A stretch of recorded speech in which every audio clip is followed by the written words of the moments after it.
Netflix की series इनसेसिबल काफी मशहूर हुई, जिसको लोगों ने काफी शौक से देखा। आज इस वीडियो में मैं आपको इनसेसिबल की कंप्लीट स्टोरी बताऊंगी। तो चलें स्टार्ट करते हैं। इस शो की स्टोरी कुछ यूं है। इसमें एक लड़की होती है जिसका नाम पैटी है। वो अपने मदर के साथ रहती होती है। वो अपनी मदर के साथ अकेली रहती है। तो कहानी कुछ इस तरह से है कि इस लड़की का सबसे बड़ा मसला इसका मोटापा होता है। पैटी बहुत मोटी होती है। वो अपने मोटापे की वजह से बहुत सी प्रॉब्लम्स को फेस करती है। बचपन से ही उसे ज्यादा खाने की आदत होती है और स्पेशली सैड और टेंस सिचुएशन में वो और भी ज्यादा खाती है, जिसकी वजह से इसका वेट और बढ़ता रहता है। पैटी बर्नट को कॉलेज में भी काफी परेशानी होती है, क्योंकि कॉलेज के बाकी स्टूडेंट्स और उसके क्लास फेलोज इसका मजाक उड़ाते हैं। इसके मोटापे की वजह से कोई इसके साथ नहीं होता। इससे कोई अपना फ्रेंड बनाना नहीं पसंद करता। बस इसकी एक ही फ्रेंड होती है जो बचपन से इसके साथ होती है, जिसका नाम नोनी होता है। इसकी फ्रेंड नोनी इसका हर सिचुएशन में साथ देती है। कॉलेज में सभी लोग इसकी ऊट पटांग नामों से मजाक उड़ाते हैं। कोई इसे हथनी बुलाता तो कोई इसे फैटी पैटी। वो कॉलेज में एक लड़के को भी पसंद करती, मगर वो इससे पसंद नहीं करता, बल्कि उसे खरी खरी सुना देता। ये बात इसे बहुत सैड करती है।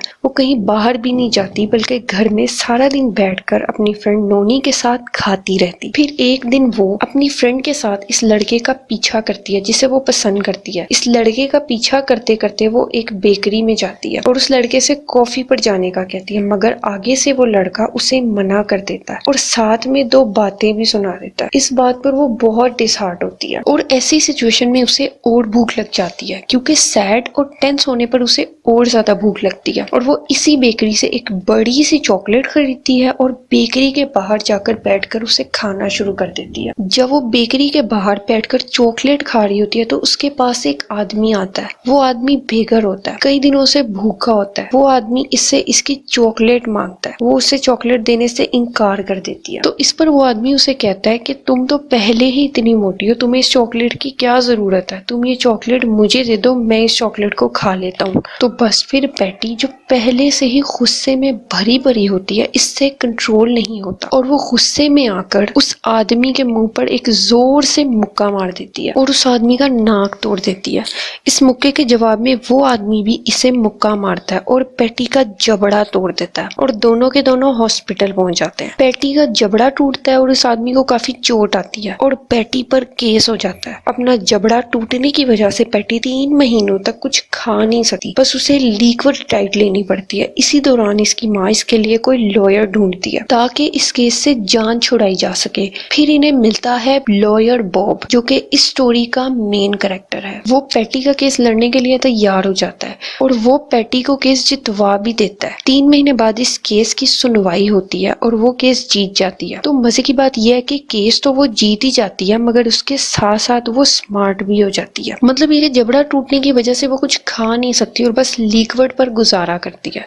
तो इसका मैजिक ये होता है कि वो पतली हो जाती है। अब इस स्टोरी में दिखाया जाता है कि वो पतली हो गई है और टोटली ट्रांसफॉर्म हो गई है। अब जब सभी इसे देखते हैं तो हैरान हो जाते हैं कि क्या ये वही पैटी है। तो अब उसे लगता है कि इसकी लाइफ चेंज हो जाएगी और वो पहले से काफी बेहतर हो जाएगी। इसे वो चीजें करने का मौका मिलेगा जो वो कर नहीं पाई। बॉब, जो इसे केस जितवाता है, इसे देखता है तो उसे एक फैशन शो कॉन्टेस्ट में हिस्सा लेने के लिए कहता है। वो उसे कहता है कि वो इसी फैशन शो के लिए बनी है और इसे हर हाल में ये फैशन शो जीतना है। इस शो के लिए बॉब पैटी को कोच करता है। तो अब बस पैटी का मकसद शो की क्वीन बनना होता है और इस मकसद के लिए वो कुछ भी कर सकती है। इस बीच पैटी और बॉब की काफी अच्छी फ्रेंडशिप हो जाती है। पैटी, जो कि शायद सही होने की खुशी में और उन लोगों से जिसने उसे बुली किया होता है, बदला लेने के चक्रों में खुद को काफी नुकसान पहुंचाती है। वो सबसे पहले तो उस बेघर आदमी से बदला लेने का सोचती है जिसने इसका जबड़ा तोड़ा था। पैटी इस आदमी को मारने की कोशिश करती है। इसके लिए वो अपने आप को बड़े मसले में डाल देती है। अब पैटी को इस सिचुएशन से भी